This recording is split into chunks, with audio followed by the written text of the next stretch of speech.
27வது சர்க்கம். திரிஜடையின் ஸ்வப்னம். சீதையினால் இவ்வாறு சொல்லப்பட்ட கொடிய ராட்சசிகள் சினத்தால் மதிமயக்குற்றார்கள். சிலர் அதை துராத்மாவான ராவணனுக்கு சொல்ல சென்றார்கள். அப்பொழுது கோர வடிவம் படைத்த ராட்சசிகள் சீதையை சூழ்ந்து கொண்டு தீச்செயலை பற்றியதும் அதே பயனை தருவதுமான கர்ண கடோரமான மொழியை மீளவும் பின்கண்டவாறு மொழிந்தார்கள். மதிகெட்டு பாவச் செயல் புரியத் துணிந்த சீதே, இன்று இப்பொழுது உனது இந்த மாம்சத்தை ராட்சசிகள் இன்பமாய் புஜிக்கப் போகிறார்கள். வெட்கம் கெட்ட அவர்களால் பயமுறுத்தி வெருட்டப்பட்ட சீதையை மனதில் ஆராய்ச்சி செய்து உள்ளபடி கண்டு கொண்டு அப்பொழுது மகத்தான ஞானியான திரிஜடை என்ற ராட்சசி வாக்கியத்தை உரைக்கலாயினாள். அடி பாவிகால், என்னை புஜியுங்களடி. ஜனகரின் திருமகளும் தசரதரின் மருமகளுமான அனைவரையும் ஆதரிக்கும் சீதையை மட்டும் அழிக்காதையுங்களடி.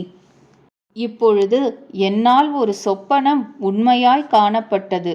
நினைத்தால் பயங்கரமாயிருக்கிறது. தேகத்தில் மயிர் சிலுத்துகின்றது.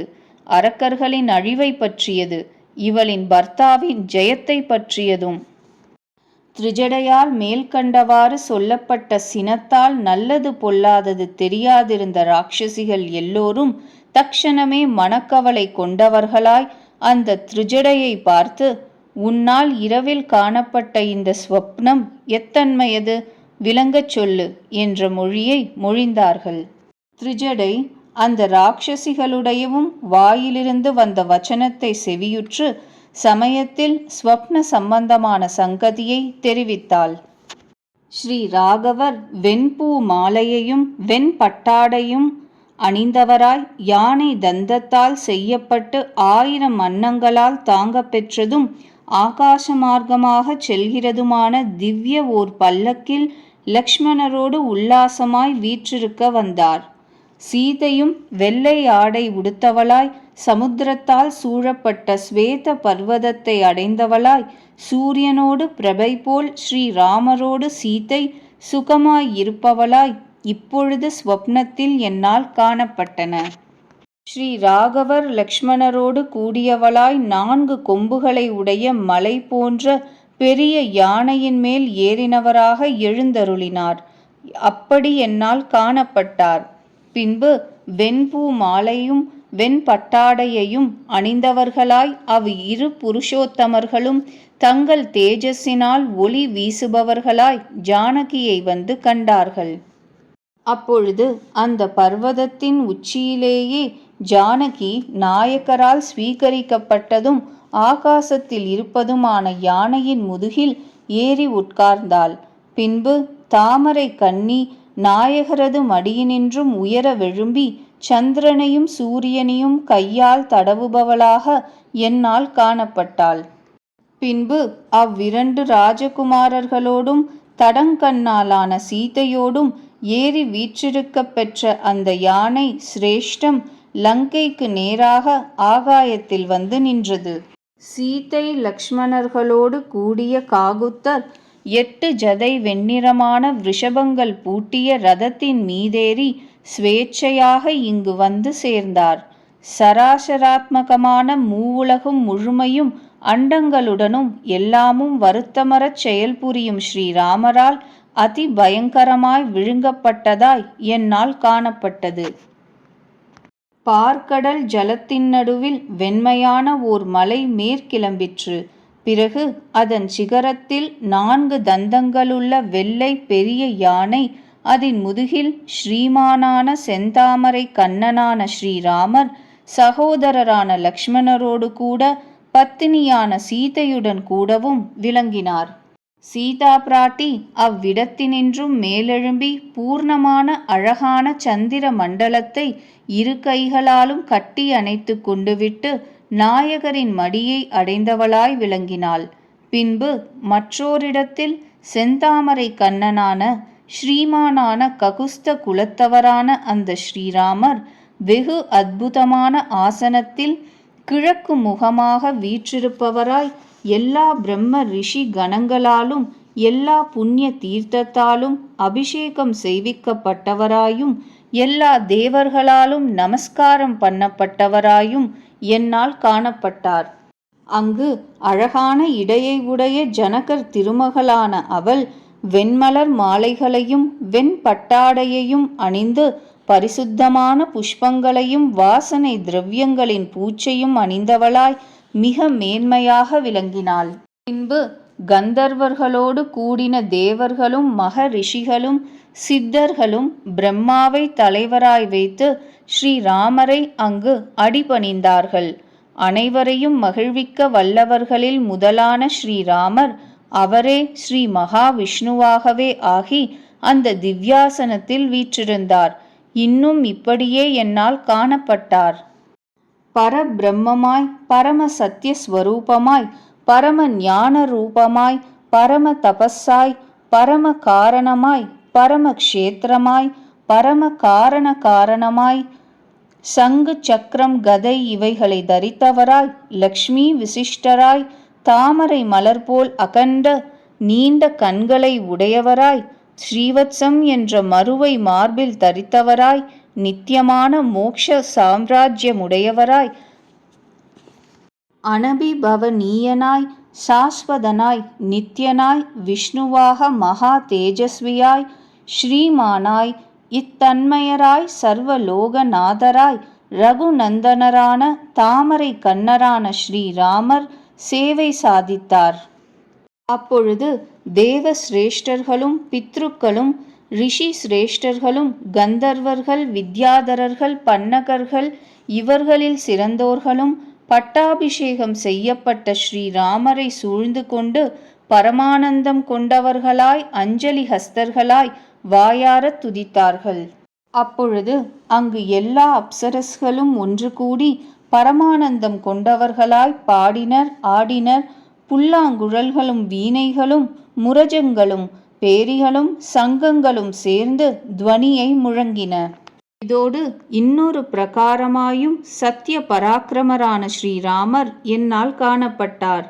புருஷோத்தமர் சகோதரரான லக்ஷ்மணரோடு கூடவும் பத்தினியான சீதையோடு கூடவும் சூரியனுக்கு நிகரான திவ்யமான புஷ்பக விமானத்தின் மீது ஏறிக்கொண்டு வடக்கு திக்கை நோக்கி எழுந்தருளினார். சகோதரரான லக்ஷ்மணரோடு சமேதராயும் சீதையோடு சமேதராயும் இப்படி விஷ்ணுவுக்கு ஈடான பராக்கிரமம் பெற்ற வீரியவானான ஸ்ரீராமர் என்னால் ஸ்வப்னத்தில் காணப்பட்டார். மகா தேஜஸ்வியான ஸ்ரீராமர் தேவர்களாயினும் அசுரர்களாலாயினும் ராட்சசர்களாலாயினும் இன்னும் மற்றவர்களாலாயினும் ஸ்வர்க்கம் பாப ஜனங்களால் போல் ஜெயிக்க முடியாதவர் அன்றோ? இன்னும் ராவணன் மொட்டை தலையனாய் எண்ணெயிட்டு கொண்டவனாய் சிவந்த வஸ்திரம் தரித்தவனாய் குடித்து வெறி கொண்டவனாய் அலரிப்பூ மாலை அணிந்தவனாய் என்னால் காணப்பட்டான். ராவணன் இப்பொழுது புஷ்பக விமானத்தினின்று பூமியில் விழுந்தவனாய் மொட்டை தலையனாய் கருப்பு வஸ்திரம் தரித்தவனாய் ஒரு பெண்ணால் இழுக்கப்படுகிறவனாய் இன்னொரு தரம் காணப்பட்டான். சிவந்த மாலையையும் சாந்தையும் அணிந்தவனாய் கழுதை பூட்டிய ஒரு ரதத்தில் ஏறிக்கொண்டு தெற்கு திக்கை நோக்கி செல்லலுற்றான். ஒரு சேற்று மடுவில் மூழ்கி போனான். கருப்பு நிறமுள்ளவளானவளும் சேறு பூசின தேகத்துடன் கூடினவளும் சிகப்பு வஸ்திரம் அணிந்தவளுமான ஒரு ஸ்திரீ தசகண்டனை கழுத்தில் கட்டி தென் திக்கை நோக்கி இழுத்துச் செல்லுகிறாள். தைலத்தை குடித்து கொண்டு நகைத்தும் நடித்தும் மதி மயங்கி பொறி கலங்கியவனாய் தெற்கு திக்கை நோக்கியவனாய் கழுதையின் மீதேறிக்கொண்டு விரைந்து சென்றான். ராட்சசேஸ்வரனாகிய ராவணன் மறுபடியும் கழுதையினின்று தலைகீழாக பயந்து அறிவிழந்தவனாய் பூமியில் விழுந்தவனாக என்னால் காணப்பட்டான்.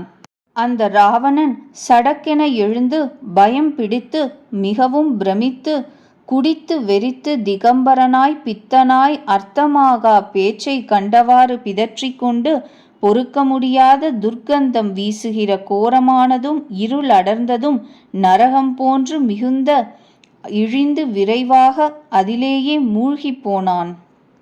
மிகுந்த பலமுடைய கும்பகர்ணன் இவ்வாறே என்னால் அதில் காணப்பட்டான்.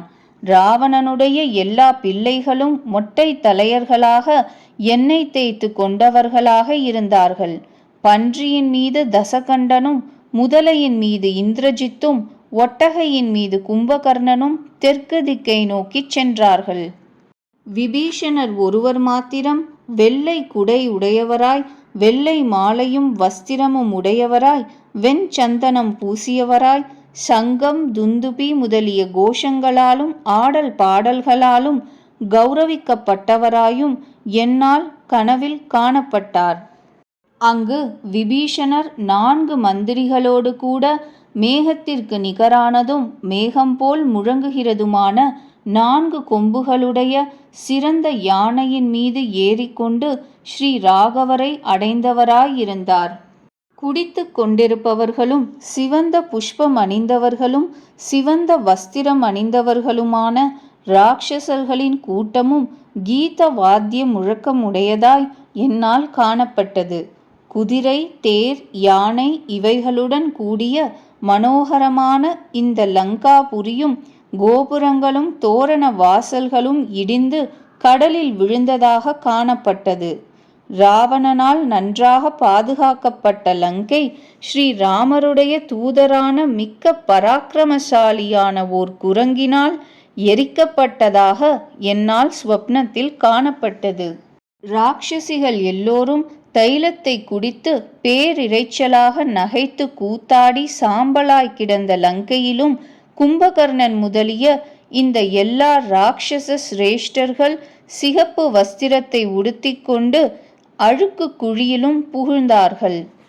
ஸ்ரீ ராகவரே மன்னியாதவராய் ராவணனை எல்லோருடன் சேர்த்து அழிப்பார். சீதையை அடைவார். நீங்கள் பார்ப்பீர்கள். கண்ணுக்கு தெரியாதபடி ஓடி ஒளியுங்கள். ஸ்ரீ ராகவர் பிரீத்திக்கிடமாய் புகழத்தக்க மதிப்பை உடைய வனவாசத்திற்கும் கூடவே வந்த பாரியையை பயமுறுத்தப்பட்டதையும் மிரட்டப்பட்டதையும் பொறுத்திருக்க மாட்டார். ஆதலால் உங்கள் கடும் சொற்கள் இவ்வளவோடு போதும். நல்ல வார்த்தையை சொல்லப்படட்டும். வைதேகியை வேண்டிக் கொள்வோம். இதுவேதான் எனக்கு நன்றென்று தோன்றுகிறது. மிகுந்த துயரத்துடன் இருக்கிற எவள் விஷயத்தில் இவ்விதமான கனவு காணப்படுகிறதோ அவள் பலவகை துக்கங்களாலும் விடப்பட்டவளாய் உத்தமனான நாதனை சேரப்போகிறாள். பயமுறுத்தப்பட்டவளையே பொருதி கேளுங்கள். ஹே ராட்சசிகளே, பேச கூசுவதால் ஆவதென்ன? இராட்சசர்களுக்கு ஸ்ரீ ராகவரிடத்தினின்று கொடிய ஆபத்து நெருங்கிவிட்டதே. ஹே ராட்சசிகளே, ஜனகர் திருமகளான மைதிலி பணிந்த மாத்திரத்தில் பிரசன்னையாவாள், சந்தேகமில்லை. மகத்தான ஆபத்து நின்றும் காப்பதற்கு இவள் போதும். அதுவுமின்றி இந்த தடங்கண்ணாளின் அவயவங்களில் அணுவளவேனும் எங்கேனும் நல்லதல்லாத குறியை நான் காணவில்லை. விமானத்தை அடைந்தவளாய் ஸ்வப்னத்தில் காணப்பட்ட துக்கம் அணுகத்தகாத இந்த தேவியை அழுக்கடைந்து நிறங்குன்றி இருப்பதொன்றே சம்பவத்திருக்கிற கஷ்டமாக நினைக்கிறேன். இராட்சசேந்திரனின் விநாசத்தையும் ஸ்ரீ ராகவரின் விஜயத்தையும் வைதேகியின் மனோரதம் ஈடேறியதை சமீபித்திருப்பதாயும் நான் காண்கிறேன். இவளுக்கு சாரமான சந்தோஷ சமாச்சாரத்தை கேட்பதற்கும் பிரஸ்துதமே சுப சகுனங்கள் சம்பவித்திருக்கிறது. இவளுடைய தாமரை புஷ்பத்தின் இதழ் போல் அகன்று இந்த இடது கண் துடிக்க காணப்படுகிறது. மேலும் புகழ்படைத்த வைதேகியின் இடது புஜம் ஒன்று மாத்திரம் சிறிது மயிர்கூச்செறிந்து திடீரென்று துடிக்கின்றது. யானை துதிக்கை போன்ற அதி அழகிய இடது துடையும் துடித்துக்கொண்டு ஸ்ரீ ராகவரை கண்முன் நிற்பதாய் சுஷீபிக்கிறது. மேலும் கிளையில் வசிக்கும் பக்ஷியும் மயிர்கூச்செறிந்து உளம்பொங்கி விட்டுவிட்டு சிறந்த சுகமான குரலை எழுப்பியதாய் உத்கிருஷ்ட பந்துவின் வரவை விளக்குவதான துவனியை முன்னும் பின்னும் கூவிக்கொண்டு சகாயம் செய்கிறது போலும். 27வது சர்க்கம் முற்றிற்று.